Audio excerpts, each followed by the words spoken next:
Hello जी, नमस्कार। स्वागत आप सभी का मेरे स्मार्ट बायोलॉजी क्लासेस में। तो चलिए आज हम फिर से 20 क्वेश्चनों पे अध्ययन करेंगे जो कि बहुत ही इम्पोर्टेंट है और कोशिका वाले चैप्टर से है। इसके बाद मैं आपके सामने लेके आऊँगी कोशिका विभाजन वाला, उसकी भी 1-2 क्लास होगी। उसके बाद जैसे जैसे आपका टाइम रहा, जैसे जैसे मैं टॉपिक वाइज ही आपको क्वेश्चन करवाऊँगी, ठीक है। तो चलिए पहला क्वेश्चन आता है स्क्रीन पे। सीलिया तथा फ्लैजिला से संबंधित तंतु बने होते हैं। सीलिया, देखिए सीलिया किसे कहते हैं? पक्षमाभ को कहा जाता है। किसको कहा जाता है? पक्षमाभ को इंग्लिश में सीलिया कहा जाता है, पक्षमाभ, ठीक है। फ्लैजिला, फ्लैजिला को कशाभिका को कहा जाता है। किसको? कशाभिका को कहा जाता है। ये दोनों ही क्या हैं?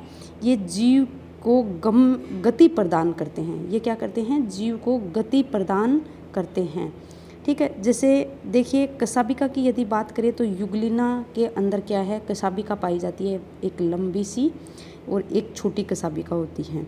पक्षमाभ क्या है? पैरामीशियम के अंदर क्या है? इस तरह से उसके शरीर के ऊपर छोटे छोटे क्या है? पक्षमाभ पाए जाते हैं। तो यहाँ ये बात कर रहे हैं कि ये जो मतलब पक्षमाभ और जो कशाभ है ये किसके बने हैं, ठीक है। ये तंतु किसके बने हैं? तो देखिए किसके बने हैं, यहाँ हम देखते हैं गोल्जी एपरेट्स, गोल्जी काय को कहा जाता है, ठीक है। माइक्रोफिलामेंट, माइक्रोफिलामेंट कहा जाता है। सूक्ष्म तंतु को कहा जाता है, ठीक है। माइक्रोट्यूबुल कहा जाता है सूक्ष्म नलिका को। किसको? सूक्ष्म नलिका को कहा जाता है। एंडोप्लाज्मिक रेटिकुलम है, अंतःपरद्रवी जालिका को कहा जाता है, यानी ER। किसको कहा जाता है? अंतःपरद्रवी जालिका को। तो देखिए एक कोशिका के अंदर जो कोशिकांग पाए जाते हैं, कोशिका के अंदर जो पाए जाते हैं, गोल्जी काय कोशिका के अंदर पाया जाता है। फिलामेंट यानी सूक्ष्म तंतु आपके कोशिका के अंदर पाया जाता है और ER भी क्या है? कोशिका के अंदर पाया जाता है। जबकि माइक्रोट्यूबिल यानी सूक्ष्म नलिका क्या है? सूक्ष्म नलिकाएं इस तरह से नलिका रूपी संरचनाएं होती हैं। ये कई सारी नलिकाएं एक साथ मिलकर क्या करती हैं? ये कशाभ तथा क्या है? पक्षमाभ बनाती है, ठीक है। तो यहाँ राइट आंसर हो जाएगा माइक्रोट्यूब्यूल द्वारा किसका निर्माण होता है? आपके सीलिया तथा फ्लैजिला का निर्माण होता है। तो देखिए अब आता है नेक्स्ट क्वेश्चन। निम्न में से किसकी कोशिका में सेंट्रियोल तथा सेंट्रोसोम उपस्थित होते हैं? देखिए सेंट्रियोल कहा जाता है तारक कायक को। किसको? तारक काय को, ठीक है।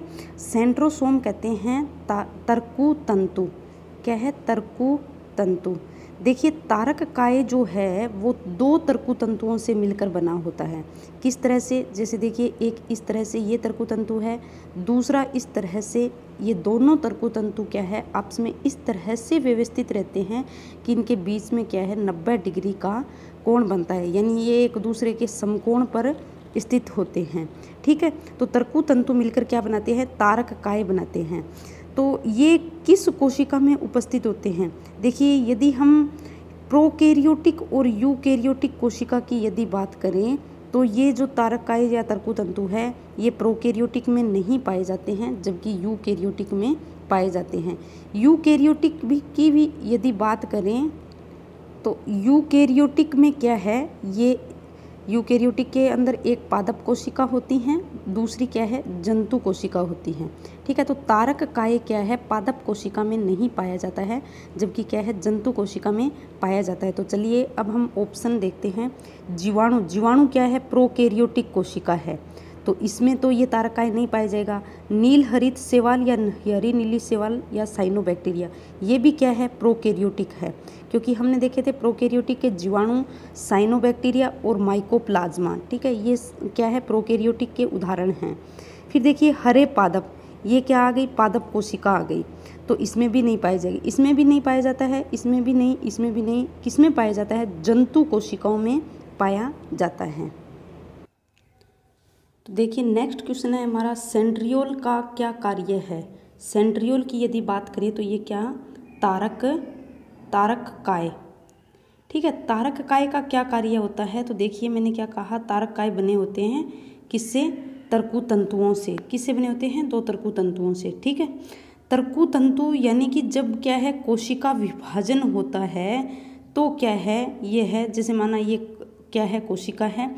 तो जैसे कोशिका विभाजन हो तो क्या है कि यहाँ ध्रुवों पर, यहाँ कहाँ, कोशिका की ध्रुव पर क्या है, ये तारककाय जो है वो चले जाते हैं और इनसे क्या निकलती है, तर्कु तंतु निकलते हैं और फिर क्या है, रेज निकलती है।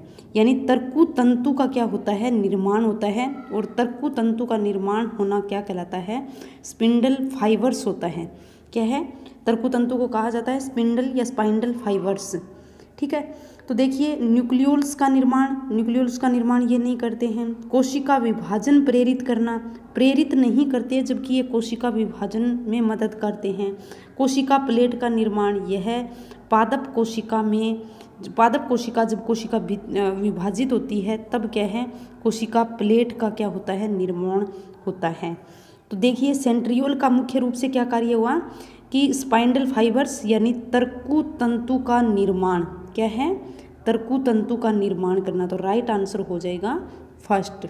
देखिए नेक्स्ट क्वेश्चन आता है, किस में गोल्जी काय अनुपस्थित होती हैं, यानी गोल्जी काय नहीं पाई जाती। तो देखिए सबसे पहले हम प्रोकैरियोटिक और यूकैरियोटिक कोशिका की यदि बात करें तो प्रोकैरियोटिक में क्या है कि जो कोशिकांग है, जो झिल्ली युक्त कोशिकांग है वो नहीं पाए जाते हैं जबकि यूकैरियोटिक में पाए जाते हैं। तो ऑप्शन देखते हैं, उच्च पादपों में, तो देखिए उच्च पादपों में गोल्जी काय पाई जाती हैं।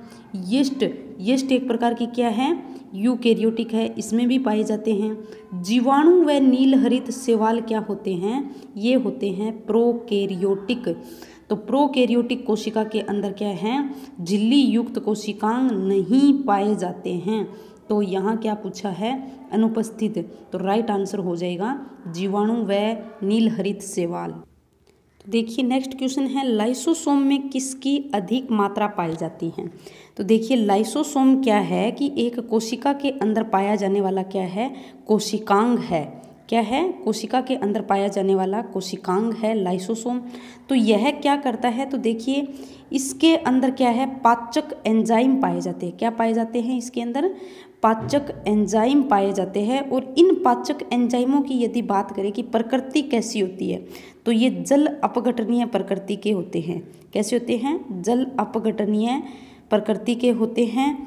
क्योंकि इसके अंदर क्या है कि जब कोशिका क्या हो जाती है, बुढ़ी हो जाती है या काम करना बंद कर देती है, तो क्या है, ये जो लाइसोसोम है ये फट जाएगा। ये क्या हो जाएगा, ये फट जाएगा और इनसे जो पाचक रस, जो पाचक एंजाइम है वो बाहर निकल जाएंगे और इन कोशिका को क्या है, पचा लेंगे। इसीलिए तो इस लाइसोसोम को कहा जाता है आत्मघाती थैली, यानी खुद यह अपनी कोशिका को क्या है, पचा देता है, यानी ख़त्म कर देता है।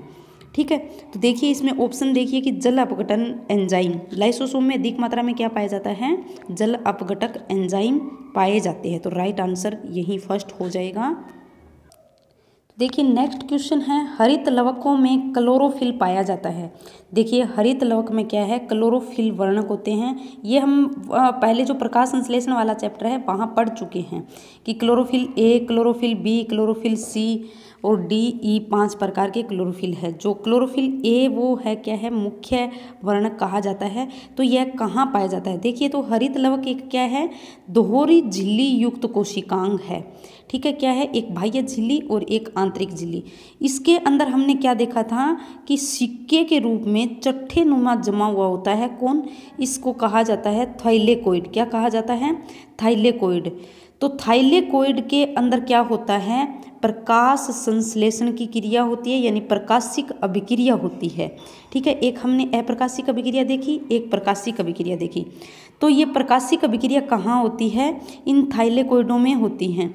तो इन थाइलेकोइडों के अंदर क्या पाए जाते हैं, क्लोरोफिल ए वर्णक पाया जाता है।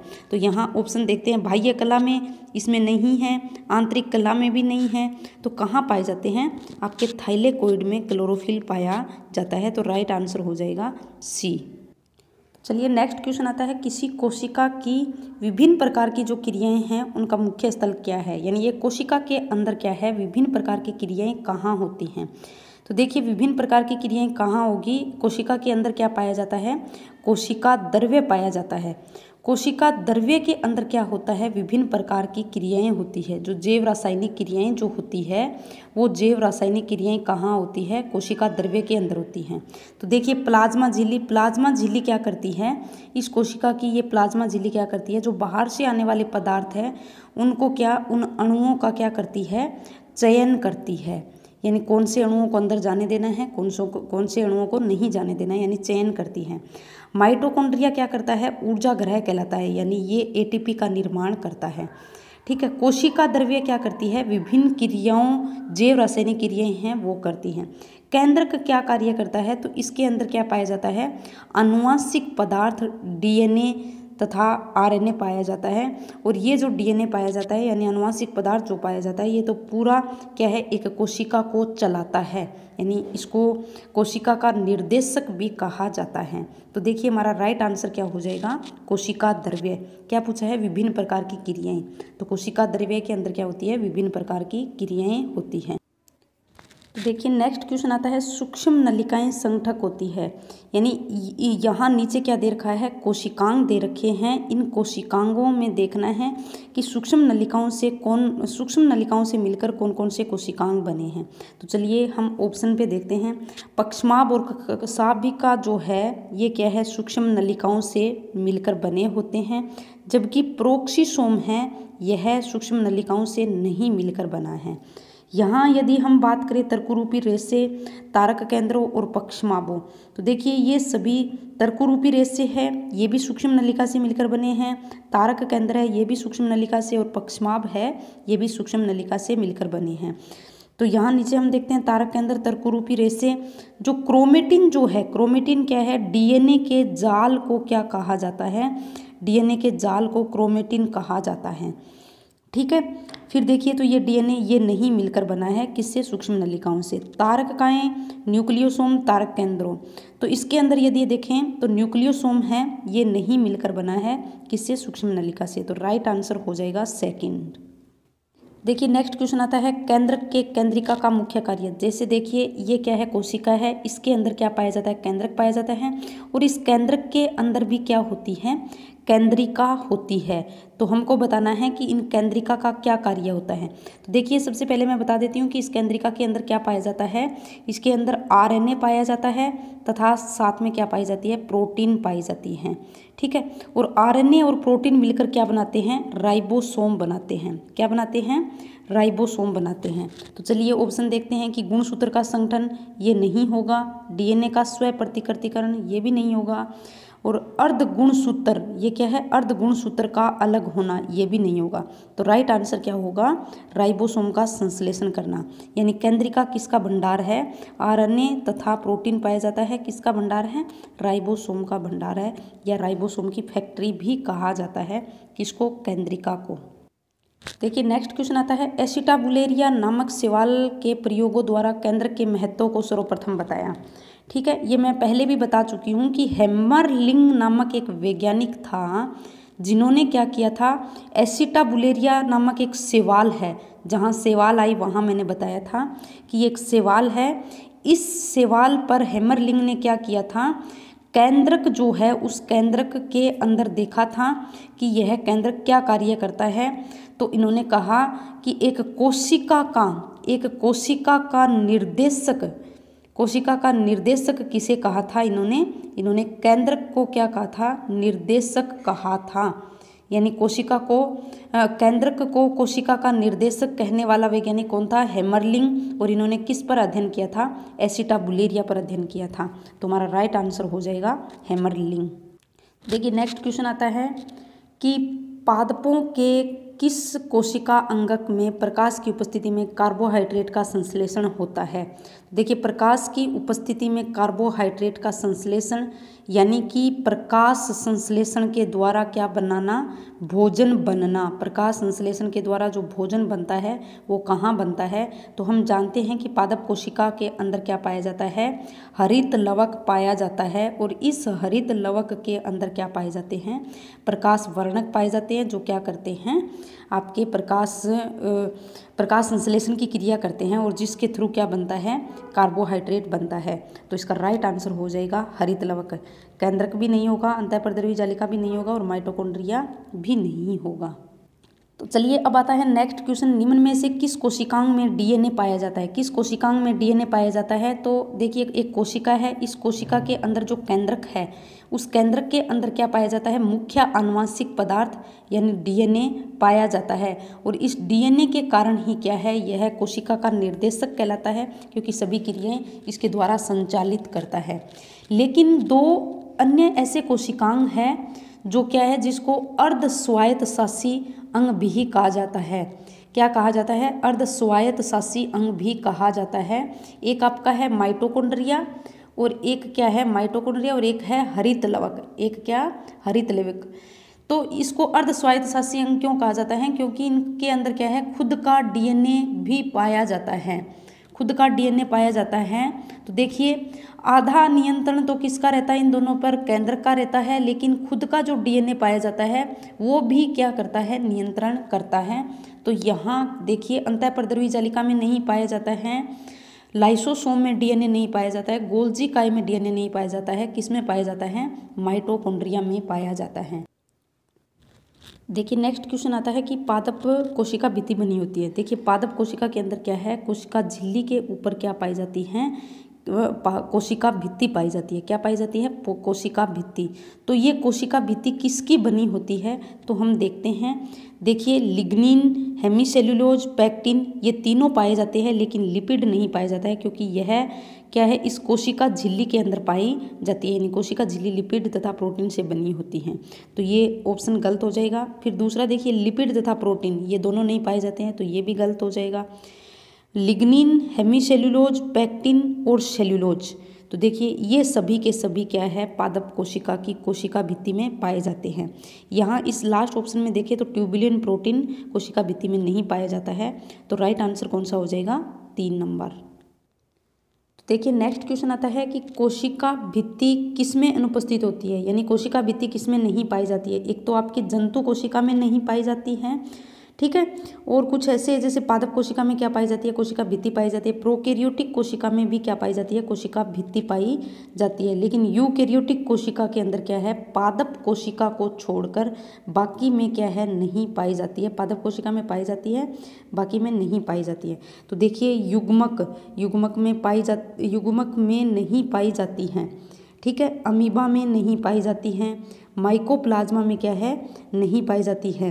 तो देखिए अमीबा युग्मक हम जानते हैं कि ये कहाँ बनते हैं, ये एक जो जंतु कोशिका है उसके अंदर बनते हैं, ठीक है। अमीबा तथा माइकोप्लाज्मा ये दोनों क्या हैं, ये आपके क्या है, माइकोप्लाज्मा प्रोकैरियोटिक कोशिका है, लेकिन प्रोकैरियोटिक कोशिका का अपवाद है कि यह एकमात्र अपवाद है माइकोप्लाज्मा, जिसके अंदर क्या है, कोशिका भित्ति नहीं पाई जाती है।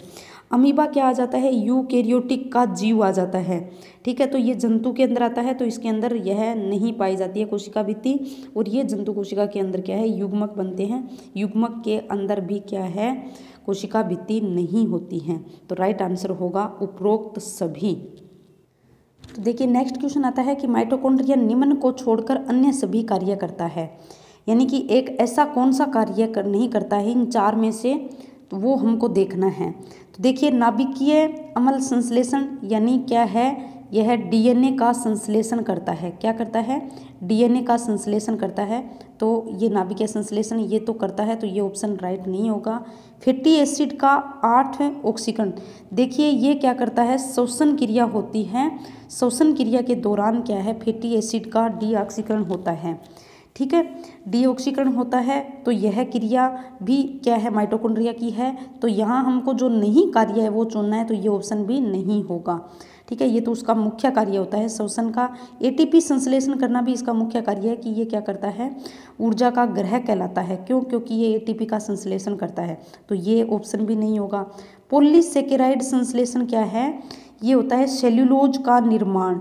सेल्यूलोज का निर्माण है, यह माइटोकॉन्ड्रिया नहीं करता है। तो राइट ऑप्शन हो जाएगा 4 नंबर। देखिए नेक्स्ट क्वेश्चन देखिए, अफ कण या ऑक्सीसोम या एलिमेंट्री कण उपस्थित होते हैं। तो देखिए एक कोशिकांग है जिसे कहा जाता है माइटोकॉन्ड्रिया। इस माइटोकॉन्ड्रिया की आंतरिक झिल्ली क्या है, अंतर्वलन करती है और इसे कहा जाता है, अंतर्वलन को क्या कहा जाता है, क्रिस्टी कहा जाता है। इस आंतरिक झिल्ली की क्रिस्टी पर सिर्फ कहाँ, इन क्रिस्टी पर क्या पाए जाते हैं, F1 कण या F0 कण कहा जाता है जिसे, ठीक है, या ऑक्सीसोम भी कहते हैं, ठीक है। तो F1 कण या ऑक्सीसोम या एलिमेंट्री कण कहाँ उपस्थित होते हैं, तो आपके माइटोकॉन्ड्रिया में उपस्थित होते हैं, बाकी में नहीं होते हैं। देखिए नेक्स्ट क्वेश्चन आता है कि पादपधानी के आवरण का क्या नाम है। देखिए पादपधानी देखकर आप नहीं समझ पाओगे, लेकिन प्लांट वैक्यूल देखिए कि ये है रिक्तिका। क्या कहलाती हैं, रिक्तिका। रिक्तिका यानी रिक्तिका कब कहलाएगी कि एक पादप कोशिका के अंदर मुख्यतः यह पाई जाती है। तो इस पादप कोशिका के अंदर रिक्तिका कब कहलाएगी कि ये खाली जगह होगी, लेकिन जब इसके अंदर आकर क्या है, रस भर जाएगा तो इसे हम कहेंगे रसधानी। तो बच्चे इसमें बहुत ही कंफ्यूज होते हैं कि रिक्तिका तथा रसधानी क्या अलग अलग होती हैं, है एक ही, लेकिन रिक्तिका कब कहलाएगी, जब वह खाली होती है, लेकिन उसके अंदर जब रस भर जाएगा तो उसे हम कहेंगे रसधानी, यानी इसको कहा जाता है वैक्यूल। तो ये जो रसधानी या वैक्यूल जो है ये एक आवरण से घिरी रहती है, उस आवरण का नाम है टोनोप्लास्ट, यानी उस आवरण को कहा जाता है टोनोप्लास्ट। तो हमारा राइट आंसर हो जाएगा 3 नंबर टोनोप्लास्ट। देखिए नेक्स्ट क्वेश्चन आता है, सूत्रकणिकाएं अनुपस्थित होती है। सूत्रकणिकाएं कहा जाता है माइटोकॉन्ड्रिया को। ये मैं बहुत बार आप लोगों को बता चुकी हूँ कि माइटोकॉन्ड्रिया को इंग्लिश में क्या कहते हैं, हिंदी में क्या कहते हैं, सूत्रकणिकाएं कहते हैं, ठीक है। इंग्लिश नेम है माइटोकॉन्ड्रिया। तो देखिए माइटोकॉन्ड्रिया जो है वो किस में नहीं है, तो देखते हैं हम। यीस्ट जो है ये क्या है, यूकैरियोटिक कोशिका है, इसमें पाया जाता है माइटोकॉन्ड्रिया। तो माइटोकॉन्ड्रिया की यदि बात करें तो यह क्या है, प्रोकैरियोटिक कोशिका के अंदर नहीं पाया जाता है। इस माइटोकॉन्ड्रिया के समान प्रोकैरियोटिक के अंदर क्या पाया जाता है, मीजोसोम पाया जाता है। यानी मीजोसोम क्या है, आकार में माइटोकॉन्ड्रिया के समान नहीं है, लेकिन कार्य कैसा करता है, माइटोकॉन्ड्रिया के समान करता है। तो प्रोकैरियोटिक में क्या है, माइटोकॉन्ड्रिया नहीं पाया जाता है। यीस्ट एक यूकैरियोटिक है, कवक भी एक यूकैरियोटिक है, हरी शैवाल जो है वो भी क्या है, यूकैरियोटिक है, लेकिन जो जीवाणु है वो क्या है, प्रोकैरियोटिक कोशिका है। तो इसके अंदर राइट आंसर क्या हो जाएगा, ये, क्योंकि इसके अंदर माइटोकॉन्ड्रिया नहीं पाया जाता है। तो देखिए नेक्स्ट क्वेश्चन आता है कि चिकनी एंडोप्लाज्मिक रेटिकुलम उन कोशिकाओं में सुविकसित होती है जो क्या है, इसका संश्लेषण करती है। निम्न में से किसका संश्लेषण करती है, चिकनी एंडोप्लाज्मिक रेटिकुलम। तो देखिए एक कोशिका, इस कोशिका के अंदर क्या पाया जाता है, केंद्रक, और केंद्रक के चारों तरफ क्या पाई जाती हैं, आपकी अंतरपर्द्रवी जालिका का पाई जाती है, जिसे एंडोप्लाज्मिक रेटिकुलम भी कहते हैं। तो देखिए जब इनकी जो ये क्या है, ये इनकी सतह होती है एंडोप्लाज्मिक रेटिकुलम यानी कि अंतःपर्द्रवी की जालिका के ऊपर क्या पाए जाते हैं, राइबोसोम पाए जाते हैं। तो उसे क्या कहते हैं, खुरदरी अंतःपर्द्रवी जालिका कहते हैं, क्योंकि इसके ऊपर दानेदार क्या पाए जाते हैं, राइबोसोम पाए जाते हैं। जब इनकी सतह पर क्या है, राइबोसोम नहीं पाए जाते हैं, तो उसे हम कहते हैं चिकनी अंतःपर्द्रवी जालिका। क्या कहते हैं, चिकनी अंतःपर्द्रवी जालिकाएं। तो देखिए याद रखना, चिकनी अंतःपर्द्रवी जालिका किसका निर्माण करेगी, ये लिपिड का निर्माण करेगी, ठीक है। और जबकि खुरदरी अंतःपर्द्रवी जालिका पर क्या पाए जाते हैं, राइबोसोम पाए जाते हैं। तो राइबोसोम किसका भंडार है, प्रोटीन का भंडार है, यानी कि इसके ऊपर जो राइबोसोम है वो किसका संश्लेषण करता है, प्रोटीन का संश्लेषण करता है। तो खुरदरी अंतःपर्द्रवी जालिका की यदि बात करें तो किसका निर्माण करेगी, प्रोटीन का, जबकि चिकनी किसका करेगी, लिपिड का। तो राइट आंसर हो जाएगा लिपिड। तो देखिए अब हमारा लास्ट क्वेश्चन आता है कि एक कोशिका का जीवद्रव्य दूसरी कोशिका के जीवद्रव्य से किसके द्वारा संबंधित रहता है। जैसे देखिए ये एक कोशिका है, ठीक है। कोशिकाएं क्या है, एक दूसरे से पास पास सटी रहती हैं, क्या एक दूसरे के पास पास सटी रहती है। जिस तरह से हम क्या है एक दीवार बनाते हैं, उसके अंदर ईंट एक दूसरे के पास पास सटी रहती है, वैसे ही हमारे शरीर के अंदर कोशिकाएं क्या है एक दूसरे से सटी रहती है। तो इस कोशिका का जीवद्रव्य जो है वो इस कोशिका के जीवद्रव्य के संपर्क में किसके द्वारा रहता है। तो याद रखना, इनकी जो ये भित्ति है इसके अंदर क्या पाए जाते हैं, छिद्र पाए जाते हैं। इन छिद्रों को कहा जाता है प्लाज्मोडेस्मेटा। क्या कहा जाता है, प्लाज्मोडेस्मेटा। यानी जीवद्रव्य तंतु, क्या कहते हैं इसको हिंदी में? जीवद्रव्य तंतु कहते हैं। ठीक है, तो यहाँ अपना राइट आंसर हो जाएगा प्लाज्मोडेस्माटा 2 नंबर। ठीक है, तो आज के लिए इतना ही। तो इस तरह से जैसे ही मेरे को टाइम मिलेगा तो मैं आप लोगों के सामने इस तरह के क्वेश्चन लेके आऊँगी टॉपिक वाइज। ठीक है, पढ़ते रहिए, तो अपने पढ़ाई पे पूरा फोकस रखिए, अदरवाइज बिल्कुल भी ध्यान मत दीजिए।